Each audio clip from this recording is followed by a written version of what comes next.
History isn't always told by the people that lived it, and Hollywood doesn't always get the story right. Welcome to MsMojo, and today we are setting the record straight. And we're starting with the real story behind the famed Queen of Egypt, Cleopatra.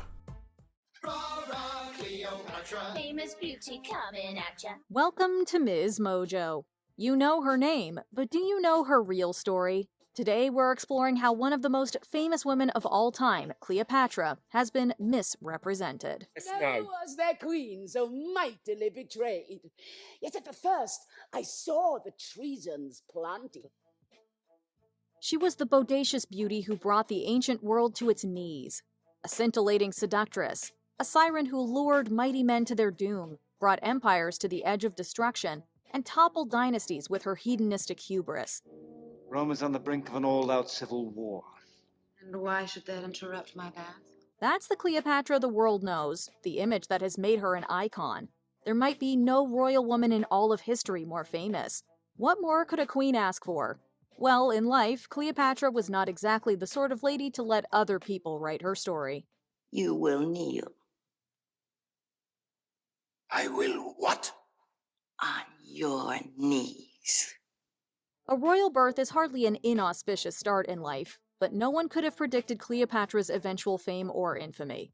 She was a member of the House of Ptolemy, a dynasty of Egyptian rulers descended from the Macedonian Greek general of the same name. I followed him as pharaoh, and have now ruled 40 years. I am the victor. What does it all mean? It was the longest dynasty in Egypt's history, but the family was more notable for their similarities to Game of Thrones characters. The greatest tradition of the Ptolemaic royal family is rivalry and assassination, plotting, coups. This goes back all the way to the very beginning of the Ptolemaic dynasty. Yeah, that's not the only reason. Targaryens wed brothers and sisters for 300 years to keep bloodlines pure. There we go. Her mother is not confirmed, but was likely either the cousin or sister of her father, Ptolemy XII Auletes, a pharaoh more interested in playing his flute than in ruling his kingdom. Inbreeding was not uncommon in the ancient world, but it always proved to be a bad idea in the end. The legacy of family feuds and mental instability had weakened the Ptolemaic rulers over time, and continued during Auletes' reign. Cleopatra grows up knowing that her other family members at any point in time could slip a dagger into her back. This is a nest of vipers. But amid the chaos, Cleopatra quietly made use of the advantages her environment offered her. Culturally, Alexandria is the be-all and end-all. The Ptolemies brought scholars, men of letters, physicians. So the city of Alexandria shapes Cleopatra. The port city of Alexandria, capital of Ptolemaic Egypt, was not only a major trade center, but the greatest center of Hellenistic learning in the world. With its vaunted Museum and the Library of Alexandria, Cleopatra grew up not only surrounded by the brightest minds of the era, but with access to the widest array of information available at the time. Researchers and translators came from all over the world to live and work at the Library of Alexandria. And so the library was the world's most important center of culture. She was privately tutored by the philosopher Philostratus in her youth, and proved to be especially gifted with languages. Aside from her native Greek, she would be the only Ptolemaic ruler to actually speak, read, and write Egyptian. She had a similar fluency in Latin and also spoke and understood numerous other languages, including Hebrew, Aramaic, and Arabic, just to name a few.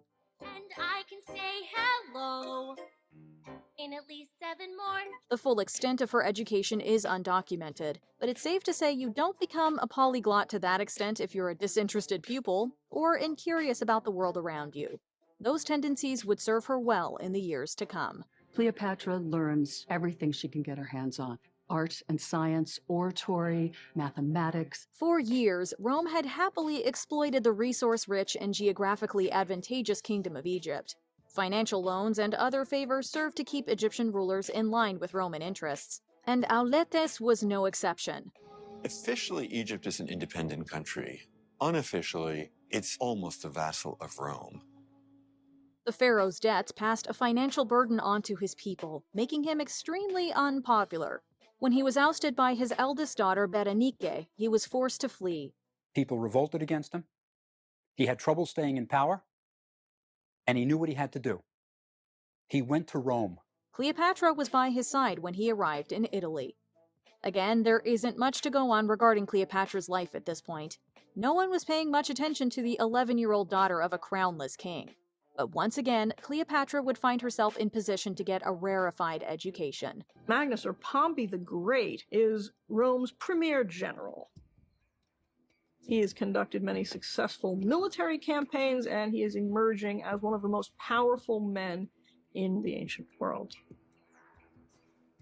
Auletes promises Pompey the equivalent to about $3.5 billion today.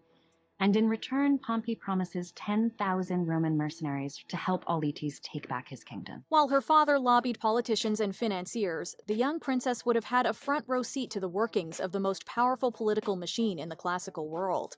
And she took notes. On the other hand, my sense of Cleopatra is that she's constantly thinking, constantly coming up with ideas to ensure her survival. With Pompey's help, Auletes returned to Egypt for a short, dysfunctional second reign before passing away. His will left the crown to be jointly shared between Cleopatra, who was then around 18, and the older of her two little brothers, who was no more than 10. Majesty, should we remind your sister what happens to queens who try to upstage their male consort? As a student of our history, she should know.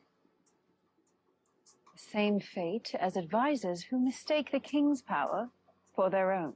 Civil war ensued when he attempted to force her out, aligning with their sister Arsinoe against her. Let's just say it didn't go how either of them hoped. How funny you look in Father's chair. I never wanted to harm you. Of course you did not. In case you're keeping track, this means that 3 out of Cleopatra's 4 known siblings had been part of an inter-family power grab.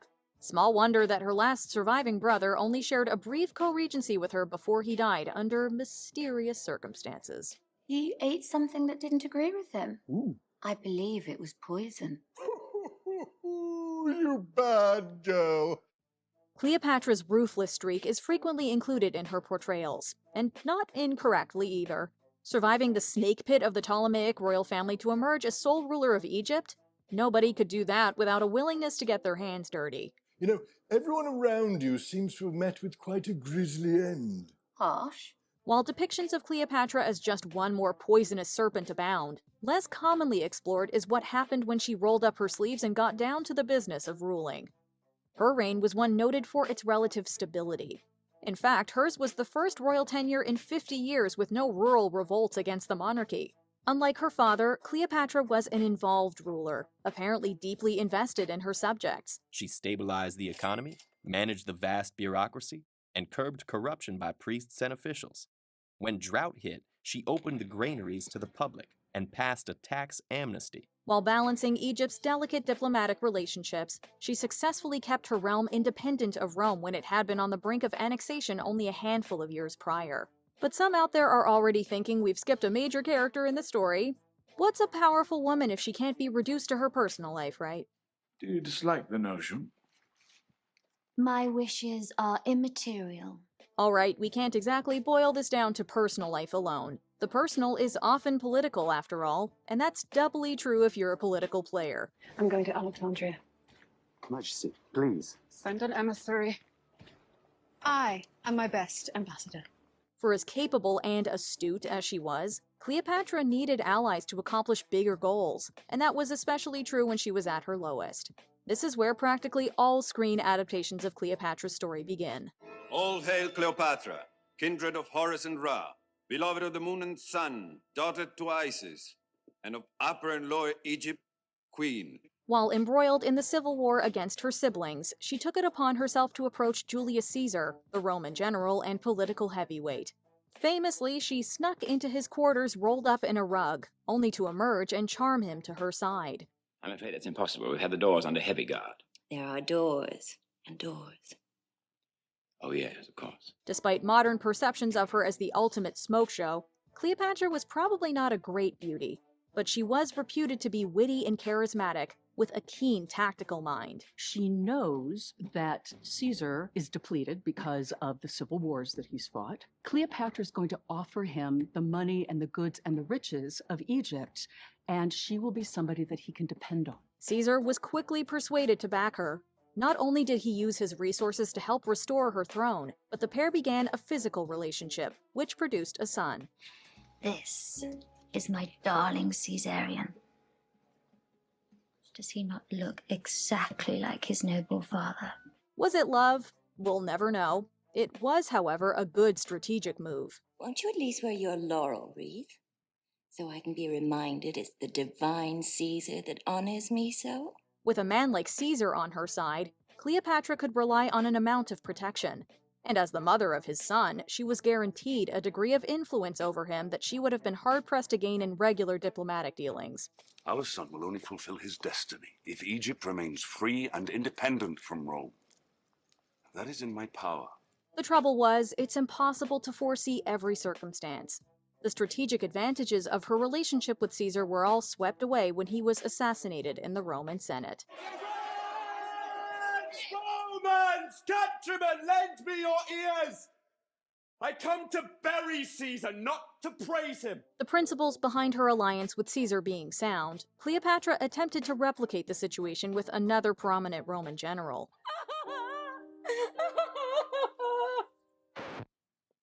Has anyone here seen Mark Antony?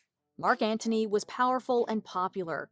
Over the course of their roughly 10-year relationship, he gave her 3 children, and lent his military might to her political acumen. I go from hence thy soldier servant, making peace or war, as thou affect. With his help, Cleopatra moved to expand her territory and was able to work from a place of greater security. Unfortunately, Antony was too confident in his own position, or maybe just not as good a politician as he thought. His efforts on Cleopatra's behalf handed ammunition to his rival and brother-in-law, Caesar's nephew, Octavian. I am asked if he is gone mad, if he is bewitched. I have no explanation. We may weep for him, but then we must do our duty, for he is no longer a Roman, but an Egyptian. And what is left for us to do but fight him and destroy him? After publicly accusing Antony of enriching a foreign queen at the expense of the Roman Republic, Octavian led a naval campaign against the pair, which culminated in a decisive defeat at the Battle of Actium. Antony and Cleopatra returned to Egypt in defeat. They resisted a while longer, but Cleopatra at least saw the writing on the wall. After Actium, Cleopatra becomes immensely resourceful. She begins to cast about for all possible means of escape, for every possible way to insulate her kingdom from Octavian's approach. She was making plans to protect Caesarion's position as her heir when Antony's forces made their final surrender. Antony took his own life upon hearing the news. Cleopatra lived long enough to meet Octavian when he occupied her palace. Would you grant me one favor? Of course. Come with me to Rome. Let the Roman people see and rejoice that Egypt and Caesar are reconciled. I would like that very much. Perhaps next summer when our mourning for Antony is done. Yes. Or perhaps sooner. She was defeated, but she was adamant that she would not be a trophy. Rather than be paraded through Rome in humiliation, Cleopatra allegedly allowed an asp to bite her, bringing an end to a dramatic and consequential 39 years on Earth. How strangely awake I feel. As if living had been just a long dream. Someone else's dream. Now finished at last. The rug, the lovers, the snake.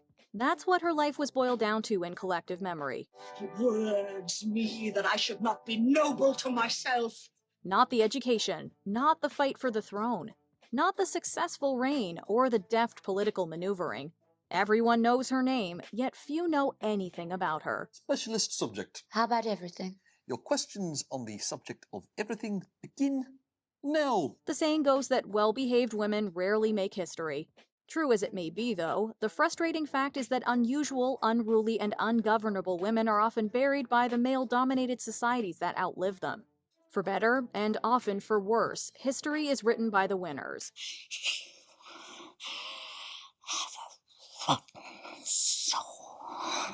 Cleopatra's foe Octavian would go down in history as Caesar Augustus, the first emperor of Rome. He painted the Egyptian queen as the evil foreign temptress, luring men into a web of ambition and lust. There is only one bed that is safe for me. Yours.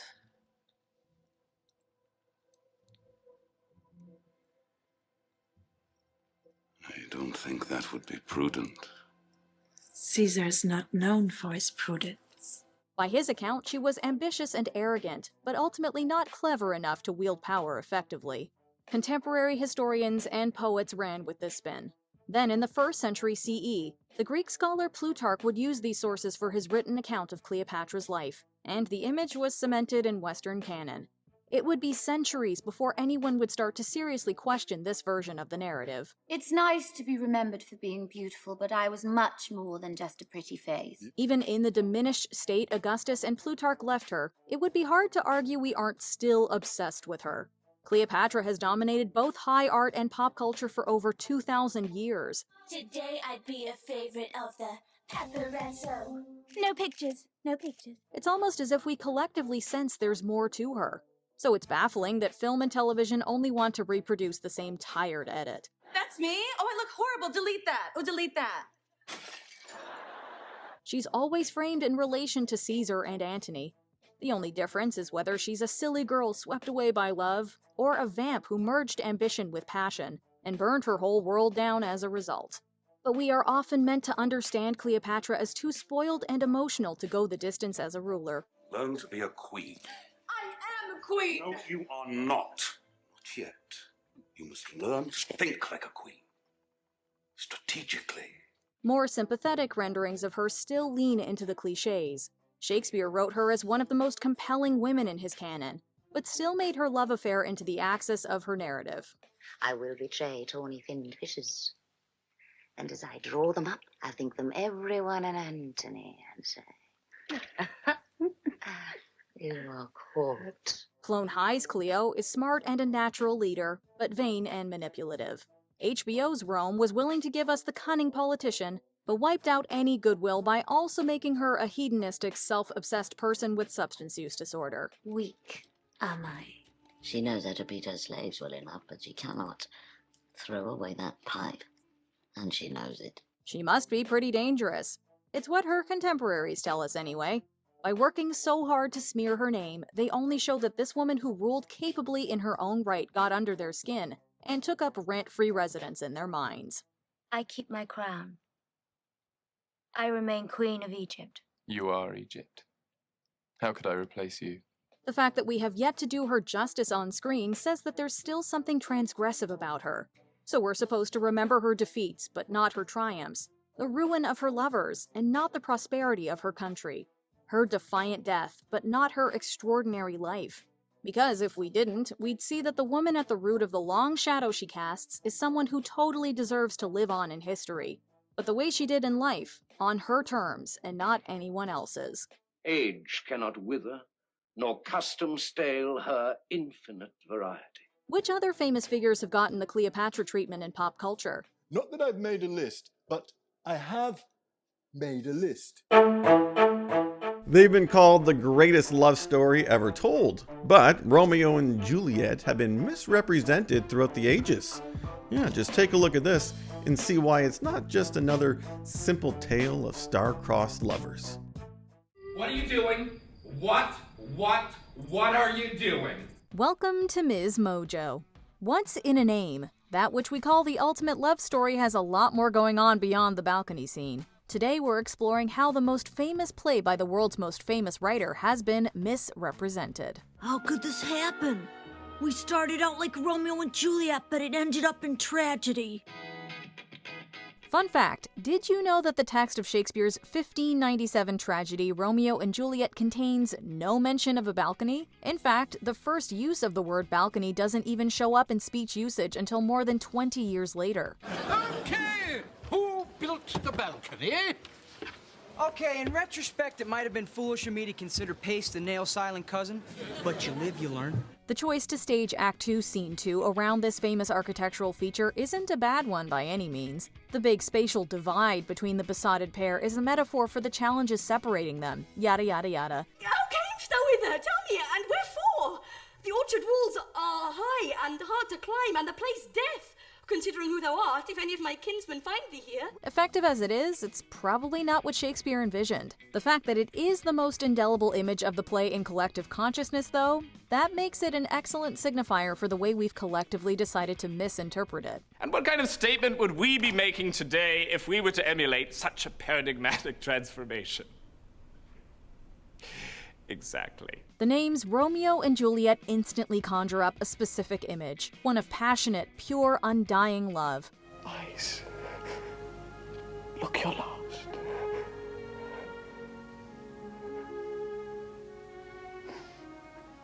Arms, take your last embrace. Okay, maybe not undying, but that's what gives the story its potency, right? Two young people who fall instantly and deeply in love. I am too fond, and therefore thou mayest think my behaviour light, but trust me, gentlemen, I'll prove more true than those that have more cunning to be strange. They're so deep that the very thought of having to be without one another eventually causes each to take their own life. So that's the point of the play, right? The power of love and the tragedy of its denial. Oh God, I have an ill-divining soul. Methinks I see thee now. Thou art so low as one dead in the bottom of a tomb. Either my eyesight fails or thou look'st pale. And trust me, love, in my eyes, so do you. Most people read Romeo and Juliet for the first time in high school, but were introduced to the material way before then. In fact, most of us in the modern day and age probably got our first dose of it in our cartoons. Romeo, Romeo, wherefore art thou Romeo? Herefore I ought. As we get older, we continue to see this play referenced in the shows we watch. Anyone growing up outside the English-speaking world would be forgiven for assuming that performing in Romeo and Juliet is required to finish school here. Yes, and in a few minor minutes, I shall seduce the audience with my Romeo and lay a kiss upon my Juliet. An endless parade of teen and tween characters take on these roles, almost always meant to parallel some plotline about a crush, or give two characters an excuse to lock lips. And no scene is more often recreated than the balcony scene. Years before reading or seeing Romeo and Juliet in full, this one piece, arguably the most romantic scene in the show, creates our framework to understand it. If this is the most popular part of Romeo and Juliet, our young minds reason, it follows that it must be a love story first and foremost. But trust my mom to turn one of the world's great love stories into a cautionary tale of what happens when children disobey their parents. Sorry to go against our girl Lane Kim, but her mom's reading on this is closer to correct. Kind of. It is indeed a cautionary tale, but the parents don't come off great either. You are to blame, my lord, to rate us so. And why, my lady Wisdom? Hold your tongue! Good Prudence, matter with your gossip. Oh! I speak no treason! You failed utterly. May not one speak? You mumbling fool! For anyone in need of a refresher, Romeo and Juliet is the story of Romeo Montague and Juliet Capulet, two star-crossed young Italian nobles whose families have split the city of Verona with their ongoing feud. One night, Romeo gatecrashes a Capulet party, and he and Juliet are smitten at first sight. Did my heart love till now? Forswear its sight, for I never saw true beauty till this night. After knowing each other for less than a day, they decide to marry in secret, aware that their families would never approve of a match between them. When Romeo's best friend Mercutio is killed by Juliet's cousin Tybalt, Romeo, in his grief and rage, accidentally kills Tybalt in turn. Begone! The citizens are up and Tybalt slain. Stand not amazed, the prince will doom thee death if thou art taken. Hence, begone, away. Oh! I am fortune's fool! Why dost thou stay? He flees Verona, while Juliet is left to escape the suitable marriage her parents have arranged for her. Following some questionable advice from her priest, she fakes her own death, planning for Romeo to then come and spirit her away. Except the details get garbled on the way to Romeo, and he returns home believing she has actually died. Never from this palace of dim night depart again.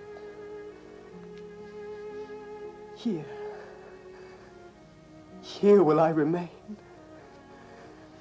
with worms that are thy chambermaids, oh God. In her tomb, he takes his own life, and Juliet awakens, only to then follow his lead. Their bodies are discovered by their devastated families, and the play ends on a subdued note with most of its major players dead. For never was a story of more woe than this of Juliet and her Romeo. But MsMojo, we hear you say, that still sounds like a tragic love story. Well, it is definitely a tragedy. And the love story matters, for sure. But when you expand the scope and look at the whole show instead of just that balcony scene, it's clearer that Romeo and Juliet isn't about love so much as passion. Or, to put an even finer point on it, what happens when we let passion, as in intense, irrational emotion, drive our actions? Have courage, man. The wound cannot be much. No. 'Tis not so deep as a well, nor so wide as a church door. But 'tis enough. 'Twill serve. Not to twist the knife in Mercutio here, but he's a prime example of what we're talking about. For most of the show, Mercutio's a good hang. Romeo, we must have you dance. Not I, believe me. You have dancing shoes with nimble soles. I have a soul of lead. You are a lover. Borrow Cupid's wings and soar with them above a common bound. This guy is charming, witty, fun, but he's also impulsive to a fault. This becomes a fatal flaw when he runs afoul of Tybalt Capulet. Oh, calm, dishonorable, vile submission! No, Mercutio, no! Leave me! Tybalt! You rat catcher! What wouldst thou have with me? Good king of cats, nothing but one of your 9 lives that I mean to make bold withal! Tybalt is characterized by two things: his skill with a sword and his hair trigger aggression. Already spoiling for a confrontation with Romeo, his behavior goads Mercutio into a fight instead. Neither consider the ramifications of a duel between them, and they both die as a result of their pride, temper, and recklessness. Worse than just paying the price on an individual level, though, their actions ripple out to affect their community. A plague of both your houses! They've made worms meat of me! I have it, and soundly too! Your houses! That brings us back to the titular duo. Of course, they are obviously touched by the deaths of Tybalt and Mercutio. Romeo goes from trying to make peace with Tybalt at the beginning of a scene to giving in to senseless rage and murdering him by the end of it. However, Romeo proves from the start of the play that he was always a creature of passion, perhaps more than any other character. I defy you, stars!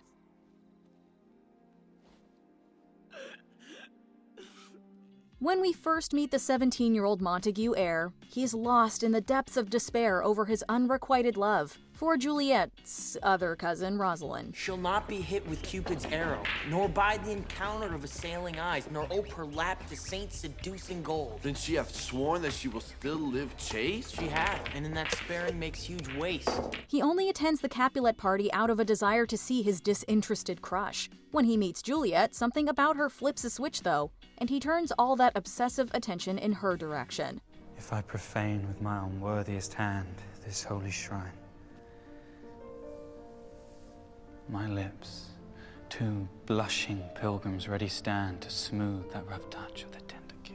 For the rest of the play, Romeo shows himself to be a character totally in service to his wildly swinging emotions. Though he enjoys rapturous highs in his scenes with Juliet, he is quick to give in to darker sentiments like sadness or anger, and tends to act impetuously based on whatever he's feeling most strongly at the moment, which is how he wound up drinking poison in a tomb. Here's to my love.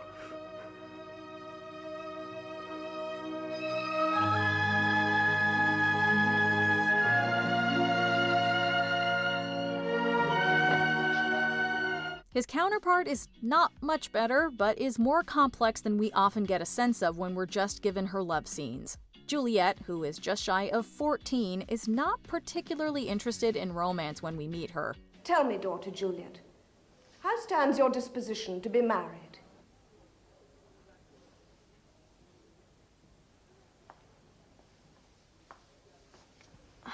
It is an honor that I dream not of. She is told of her arranged marriage to Paris, a relative of the ruling prince, just hours before she first meets Romeo. Though pure physical attraction seems to have played no small part in her initial interest in him, his last name is a problem. Or is it? Doff thy name!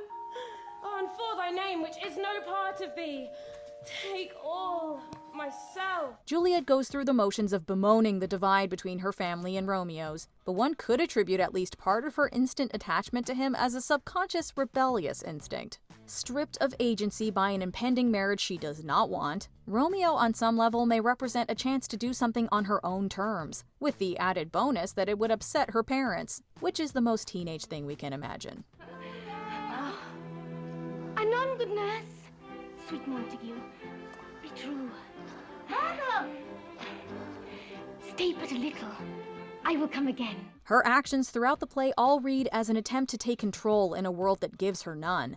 Be it choosing her own romantic partner, planning the most dramatic runaway from home ever, or actually ending her own life, Juliet is driven by a desperate desire to escape her circumstances. And like Romeo, she doesn't pause long enough to master her emotions and think clearly. I love him. You love him? You met him Sunday. It's barely Thursday morning. Slow down, crazy. Slow down. Had either taken a beat or a breath, they might have handled situations differently. Or it might have transpired that what they felt wasn't love at all, but just kind of hyper-intense infatuation you can only really work up to when you're young.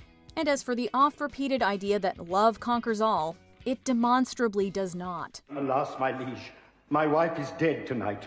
Grief at my son's exile had stopped her breath. What new woe conspires against mine age? Look and thou shalt see. The reckless passion of two teenagers led to 6 deaths in under a week. The text doesn't really judge either character too harshly, though. The real condemnation falls on their families. What misadventure is so early up that calls our persons from our morning rest?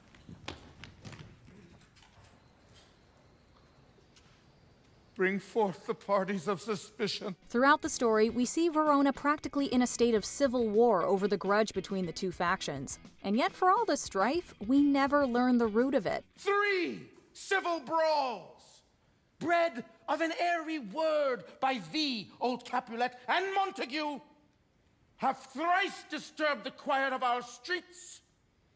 If ever you disturb our streets again, your lives shall pay the forfeit of the peace. Ultimately, the cause doesn't matter. The bitterness and ego of both Montague and Capulet were allowed to spread like venom, destroying both families. See what a scourge is laid upon your hates, that heaven finds means to kill your joys with love. Passion, unchecked by temperance or reason, could only end in scorched earth. And I, for winking at your discords, too, have lost a brace of kinsmen.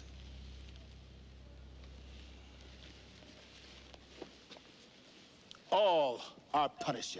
That's a very relevant idea in any time or place. So what gives? Why don't we make more of that part of the narrative? Well, the big screen doesn't help. With love's light wings did I approach these walls.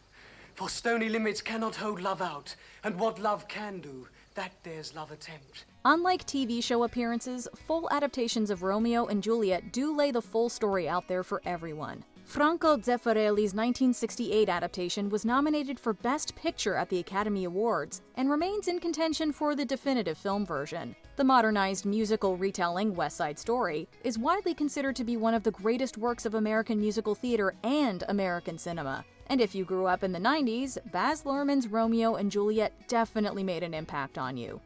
Thus from my lips by thine my sin is purged. Then have my lips is sin that they have took? Sin from my lips? O trespass sweetly urged, give me my sin again. The problem is that on screen, the scale becomes so grand and sweeping that it's easy to, well, do what the characters do and get carried away with our emotions. Great performances make us invest in the characters. 2 good-looking, young people with incredible chemistry get us rooting for their relationship, however ill-conceived it may seem. And when you add stirring music and evocative cinematography, it's hard to keep your wits about you.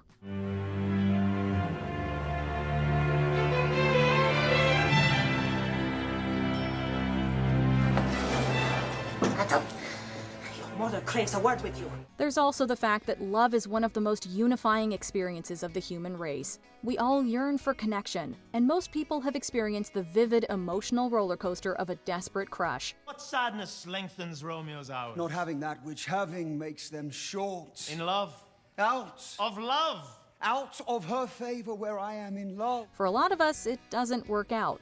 And often those strong feelings lead us to moments we may not be the most proud of. So that part of us that longs for the great romance wants better when we escape into a story. I dreamed a dream last night. And so did I. Well, what was yours? that dreamers often lie. We want the fantasy of meant to be and happily ever after, not the reality of being told we should probably learn to moderate our emotional responses and adjust our expectations. Even creators that really know their Shakespeare steer into that sentimentality more often than not. I want warm light. I want those balls deflated and removed. Did you hear that? Not a zombie! I have a soul I can feel! Take those cases off! More recent pieces of media have tried to reframe Romeo and Juliet and restore some of the context that pop culture misses. After centuries of earnest fixation on the love story aspect, it's become almost too easy to satirize. I'm a grown woman. I think you're 14 and you're an idiot. You took a roofie from a priest. Look at your life. Look at your choices. There have been plenty of funny, thoughtful, and interesting attempts to recontextualize the doomed fling between two kids. Yet nothing quite seems to stick like the star-crossed lovers angle. You're in my head. And you in mine, my sweet. What are we doing? You're married, I'm dead. It can never work, can it? Maybe it can.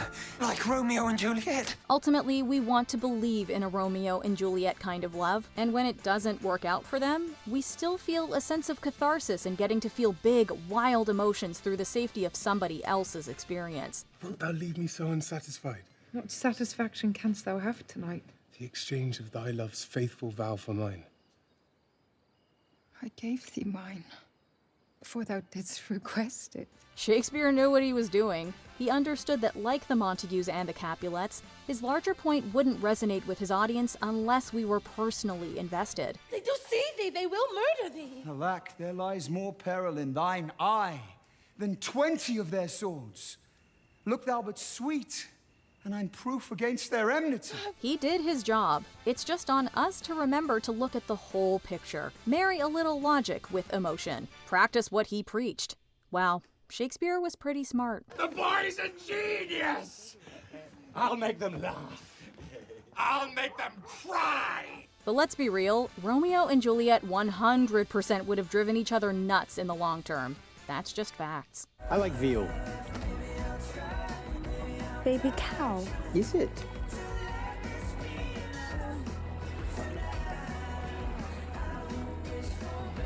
Just 7 more hours to go.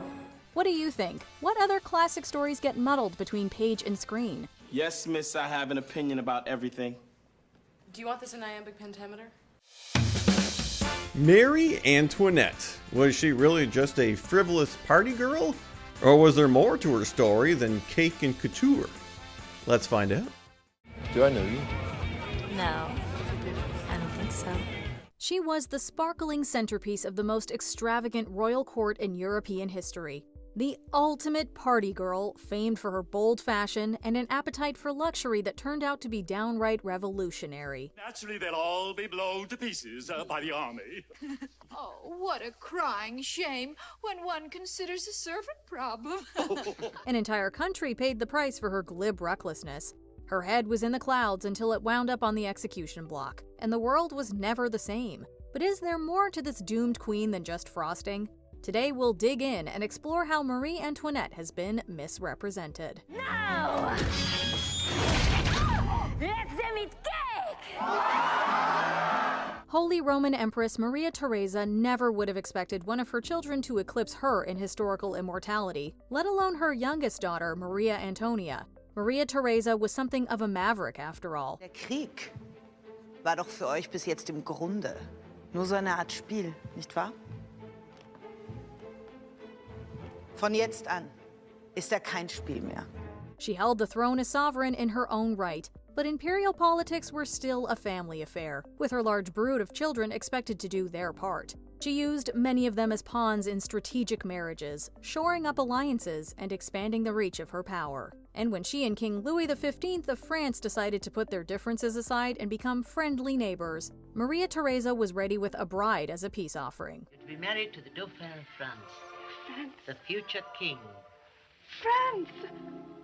I'm to be Queen of France? One day? Only 14 at the time of her official engagement, the Archduchess Maria Antonia was a year younger than her future husband, the Dauphin, or heir to the throne, Louis Auguste. Though she was a pretty and poised child with a talent for music, dancing, and dressing her dolls, she was considered mediocre as far as the rest of her education went. However, she sat a nice portrait and had the right family, so affianced she was. Excuse me, Count Mercy. Duty calls. She will need all the assistance we can give her. Antonia received a crash course to prepare her to assume the role of Dauphine, and then off she went to start her new life in France.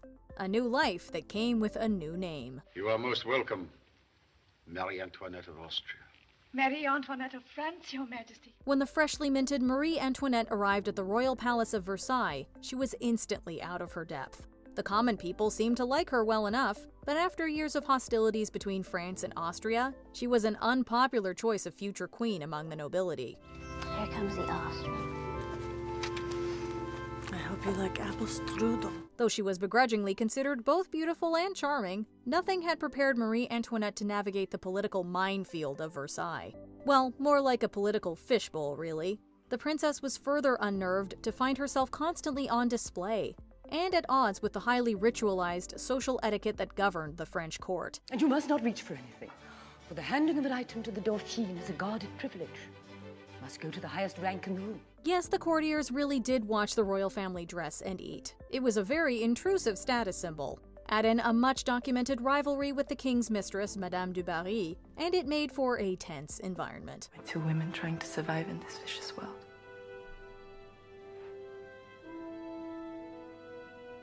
Well, you didn't make it any easier. Unfortunately, her new husband, Louis, was no help. The Dauphin was painfully shy. Don't you want to talk about yourself?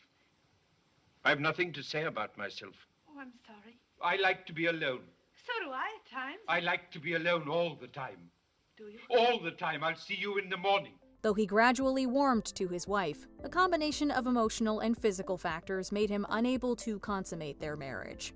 This rendered Marie Antoinette unable to produce an heir, which was pretty much the only job she had as a royal bride, making her even more unpopular at court. Because naturally, as a foreigner and a woman, it was all her fault. It's Baron, what do you expect? When will you give us an heir? I hear she's French.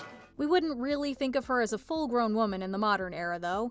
While the young Marie Antoinette is often played on screen by a 20-something actress, she was still just a high school-aged girl as she was dealing with all this. Do you realize the consequences of an unconsummated royal marriage? That it could be annulled? Your mother has asked that you take this matter very seriously and do everything in your power to inspire the Dauphin. The pressure only increased when she became Queen of France at 18. A long way from home, deeply lonely, and unable to fulfill the one purpose she was assigned, she began to look for outlets. And so, the Marie Antoinette most thoroughly imprinted on popular culture began to emerge.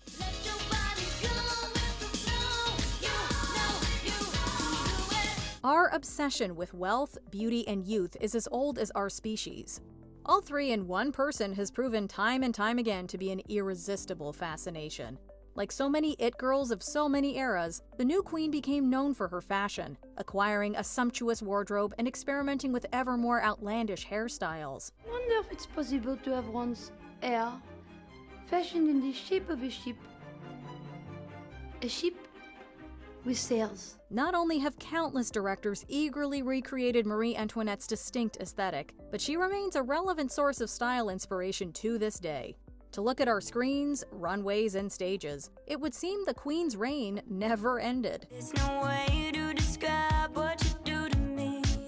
You just do to me what you do. However, it does help to ingrain the idea of Marie Antoinette as someone of high style and little substance. Unless, of course, that substance was cake. Marie Antoinette sure likes cake, Mr. Peabody. Indeed she does. Marie was a woman with a prodigious appetite for all things covered with frosting. Yes, if there is one other thing we all know about Marie Antoinette, it's her fondness for sweet treats. When she heard her people were starving from bread shortages, she was famously baffled that they wouldn't just enjoy dessert instead. No bread indeed. Then let them eat cake! Except there's not actually any record of Marie Antoinette saying any such thing. The phrase originates with an unnamed princess in Jean-Jacques Rousseau's autobiographical writing Confessions, and it's possible he made up the anecdote entirely. However, the fact that it is so strongly attached to Marie Antoinette shows us how far back the smear campaign against her goes. The words have been put into her mouth to show how thoughtless and out of touch she was. But worse than that, they've been used to justify the bloody events that followed. Inside the gilded world of the French court, Marie Antoinette filled her days with fashion and home redecoration, court entertainments, and gambling. You might be aware that these are all things that cost money. She did not appear to be, at least at first. France is penniless, and yet you royals, you're spending money like it grows on trees. Which is silly, because it doesn't. Meanwhile, the common people of France were struggling. The country was deep in debt. Agricultural hardships and poor policy decisions had resulted in skyrocketing bread prices. And the poorest citizens had to contend with a bitterly unfair tax policy on top of everything else. While France's nobility and clergy had numerous tax exemptions, peasants often paid more than half their income in taxes. This system buried France in debt long before the Queen's arrival. Her personal expenses were merely a scapegoat for decades of financial negligence. Be that as it may, the image of Marie Antoinette blithely spending down the royal treasury while the populace tightened their belts again and again turned what goodwill they had once held for their queen into simmering resentment. In fact, the US ambassador, who's Thomas Jefferson, will come to say this about her. Had there been no queen, there would have been no revolution. It's interesting that Thomas Jefferson should stick his nose in here, because he arguably had more to do with France's situation than Marie Antoinette did. Yes. How? True, her profligate spending in a time of need was a bad look, and it certainly couldn't have helped the financial situation. However, by the time she was supposedly suggesting cake to fix a famine, the largest chunk of France's debt was due to its choice to support the American colonies in their revolution against Great Britain. France supports the independence war of America, and it costed about 1.5 billion. And the budget of France was about 600 millions a year. So that is to say, about 2.5 more than annual budget of France. Though she was not responsible for the decision to get involved, it's worth noting that Marie Antoinette had been in favor of French intervention in the conflict, and had tugged some of her own strings to secure Austrian and Russian aid as well. Despite the fact that most depictions of Queen Marie Antoinette paint her as generally frivolous, she did gradually become more politically engaged throughout her husband's reign. Unfortunately, it only hurt her reputation further. Many people never stopped seeing her as a foreigner and inherently untrustworthy. Here in Austria, everyone is weeping. France. Yeah, France, Spain, everyone is weeping. Her efforts to balance her duties as a bridge between her adopted country and her homeland, as well as any reminder of her ties to Austria, often resulted in implications that she was working to weaken France from the inside. Those pale faces full of hatred, shouting what's being shouted all over France. Foreigner, Austrian, leech. When she attempted to manage the relationship between her husband, a truly inept monarch, and the French Parliament, the vitriol aimed at her only increased. Her growing unpopularity proved detrimental to the policy reforms she tried to support. You have traveled into dangerous territory. Everywhere you turn, you have made enemies. Meanwhile, numerous rumors circulated about extramarital affairs with members of her inner circle, further impugning her character. Two of the best-known Marie Antoinette movies haven't been able to resist exploring a romantic liaison with Swedish diplomat Axel von Fersen. The pair were close enough to prompt much speculation, but there is no hard evidence to prove a physical relationship existed between them. Don't you think she favors him too clearly? Just because it is not you. Don't you think it could be unbecoming to our queen, and he has quite a reputation?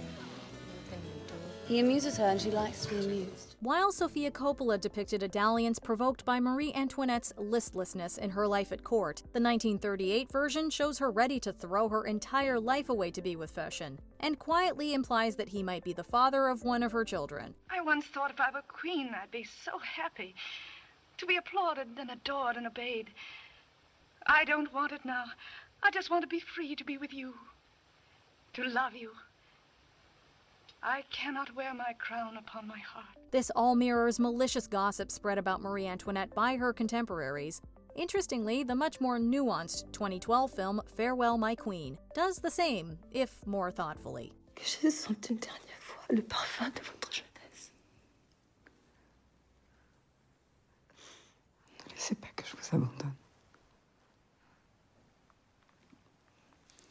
Mais vous l'avez fait. The rumored same-sex relationship between Marie Antoinette and her friend and favorite, the Duchess of Polignac, was supposedly one more German vice Marie Antoinette had brought with her to inflict upon the French court. And here, you're having an orgy with quite a big group. I think I'm here sucking your toes. Of course, this all fits with the image we have of Marie Antoinette whiling away her life in a hedonistic whirl. However, the truth is that her most indulgent tendencies were mostly confined to her youth, as they are with most people. Given maturity and time, she grew out of it and turned her attention to other things. Politics, yes, but also extensive charity work and raising her children. Madame, you have fulfilled our wishes and those of France. You are the mother of a dauphin. Despite their rough start in married life, Louis was eventually able to get over his issues in the bedroom, and the couple would have 4 children, though only 2 survived their parents. Marie Antoinette took a leaf from her own mother, mobilizing her family to try and improve the affairs of state. In this case, trying to rehab her public image and stabilize the popular mood. And it's very important because it is a political representation of the new Queen of France. In truth, she reportedly was a very loving and involved parent to her children.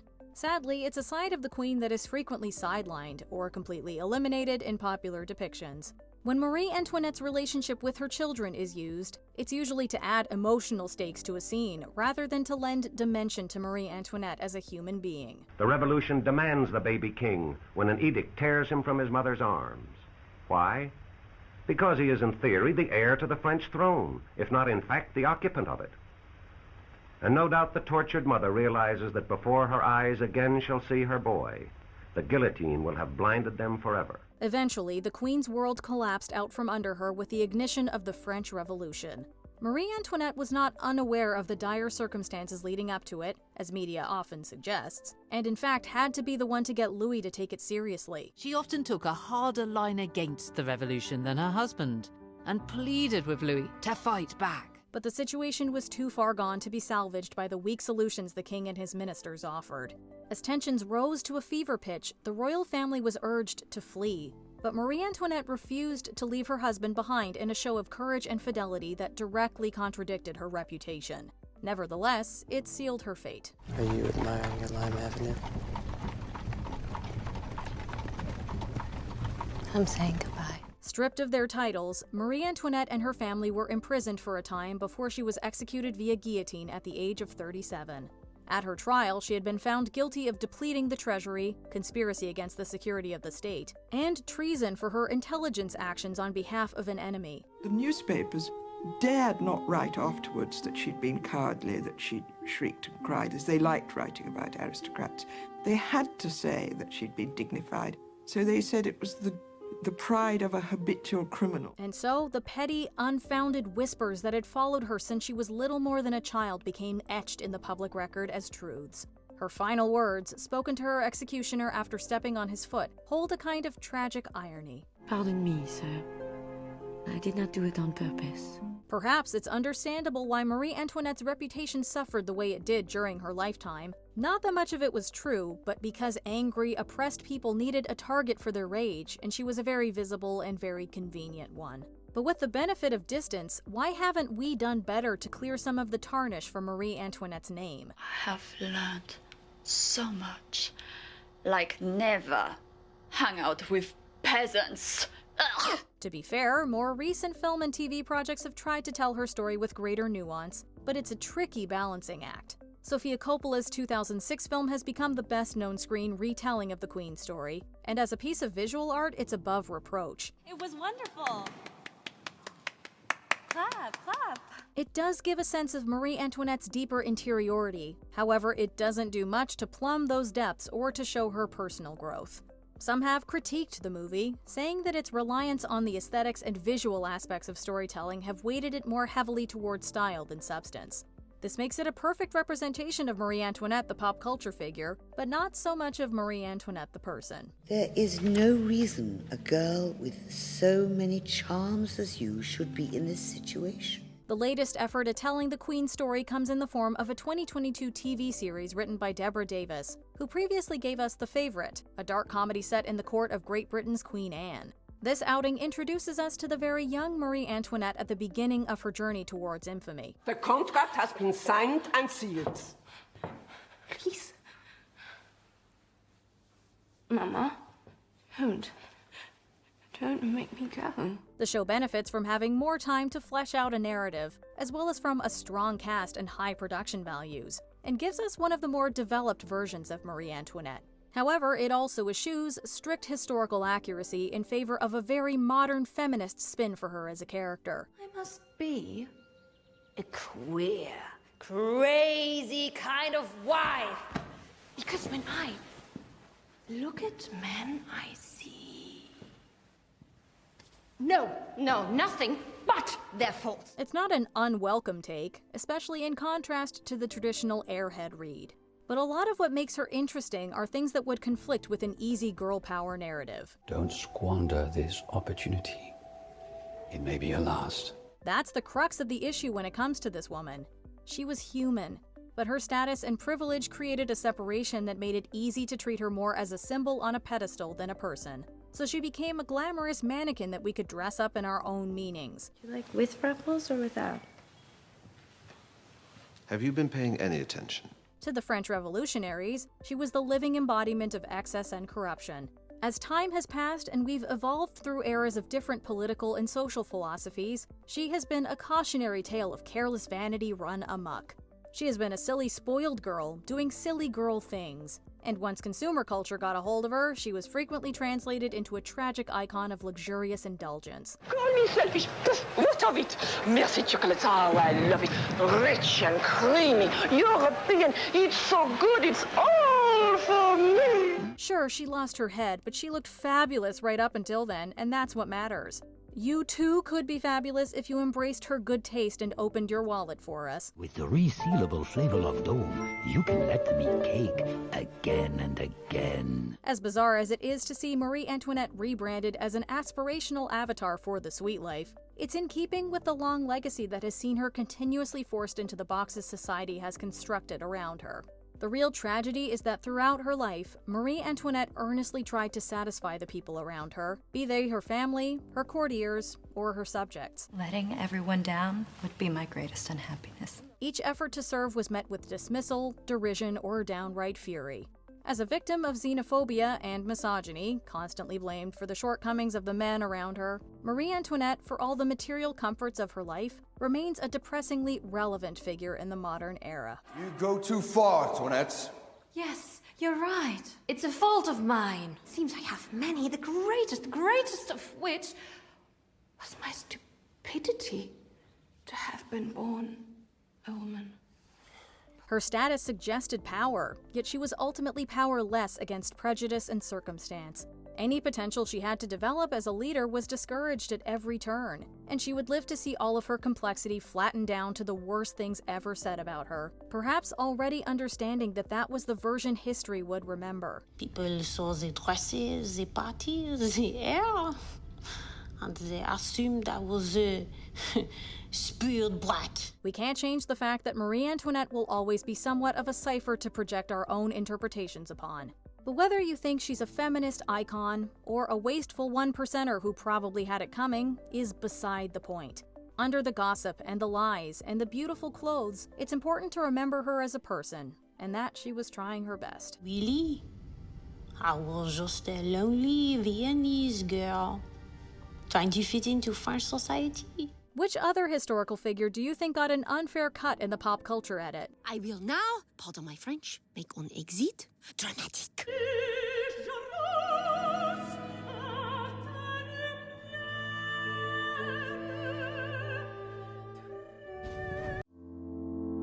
Well, that's going to do it for this special look at some of the most misrepresented figures in culture.